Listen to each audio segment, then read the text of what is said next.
So, my name is Sabrina Reese, and I will be talking to you about the opioid crisis today. 70,000 people. That's how many people died in the year 2017 from drug use, and in 2018, ages 12 and older, 10.3 million people misused opioids. Those are big numbers. So, what is this sneaky-eyed monster killing and harming people from the shadows? They're called opioids, which is a broader term to group drugs like methadone, fentanyl, and codeine, and many others together. These are hardcore drugs that are being sold in the shadows, but what about the ones that aren't? One drug that is given at hospital, usually to patients who just got out of surgery or ones that are in immense pain, is OxyContin. Opioids are everywhere, prescription and non-prescription. This will help keep you informed of what is truly going on and how people are pushing back to fight the growing epidemic. Opioids have snuck their way into society and is rapidly creating addiction and overdoses that have ultimately led to death. Up until a couple months ago, I didn't know what the opioid crisis was until one of my college professors showed us a video in class. From then on, I made a point to learn what I can about the crisis and what I can do to help others to learn about it. Today, I'll dive into 3 main points. What is the opioid crisis exactly and why is it important? Causes of the crisis, and how to stop and spread awareness. Once creating a relationship with opioids, it leads to a binding addiction that is hard to break free from. So what do these opioids do to your brain and body? According to the CNN editorial research team in their article, Opioid Crisis Fast Facts on CNN Health, addiction can attach to the parts of the brain that control pain and emotions. And as the brain gets used to the feeling of taking opioids, it will want more and higher doses of it. Harvard said this in their online mental health letter. Addiction exerts a long and powerful influence on the brain that manifests in 3 distinct ways: craving for the object of addiction, loss of control, and continuing involvement with it despite adverse consequences. So why should this be important to you? In the past years, famous and loved stars like Jimi Hendrix, Janis Joplin, Jim Morrison, Brian Jones, and many more have died from overdoses.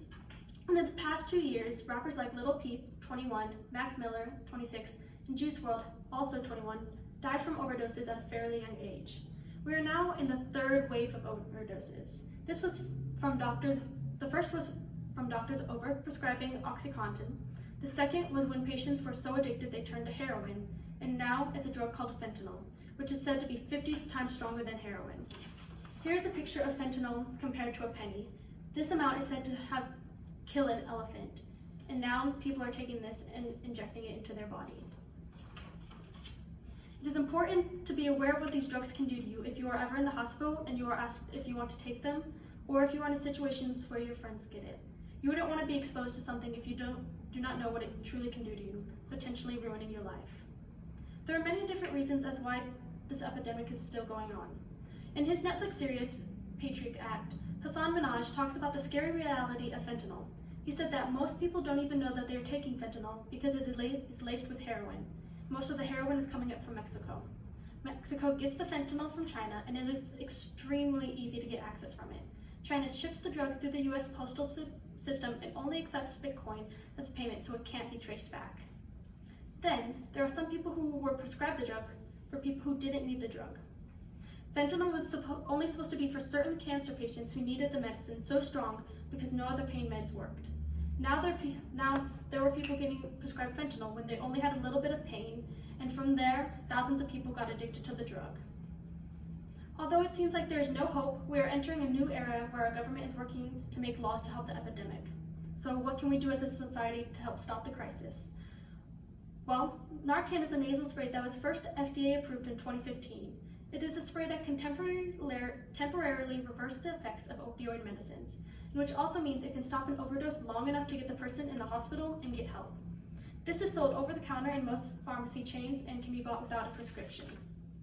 And in 2018, the Opioid Response Act was introduced in early April. The contents of the bill include research and innovation, medical products and substance safety, treatment and recovery, and prevention. This bill is to help put money towards the opioid crisis and looking for solutions to find alternatives for opioids in the medical field. So what are some other ways we can bring awareness to it? 2 TV shows that I have watched that bring up the topic of drug abuse is Grey's Anatomy and Euphoria. Especially Euphoria starring Zendaya, the show touches on sensitive topics like drug addiction, insecurities, anger issues, and more. The show gained a huge fan base when it came out later this year. Shows like this can help bring awareness to the hardships of life and drug addiction. So Social media is also a huge platform that can help reach out to people who follow you, and to use that platform to inform them about the epidemic in our society. One person starting something on social media can reach thousands and hundreds of people, if everyone shares it with their family and friends, and eventually a lot more people will be able to fight back. With this opioid threat looming, society is preparing different ways we can strike back at the crisis to help people everywhere. It is important to keep educated on opioids and why it is happening, then helping our government and society to fight back. Thank you for listening. I hope you learned about what is going on in our society and what we can do to help the government create laws to protect us from these drugs that are circulating around us. Opioids are a serious thing and can harm anyone if you are not careful. If we continue to find new ways to defeat the problem, then as a society, we're making a world a safer place to live. Thank you.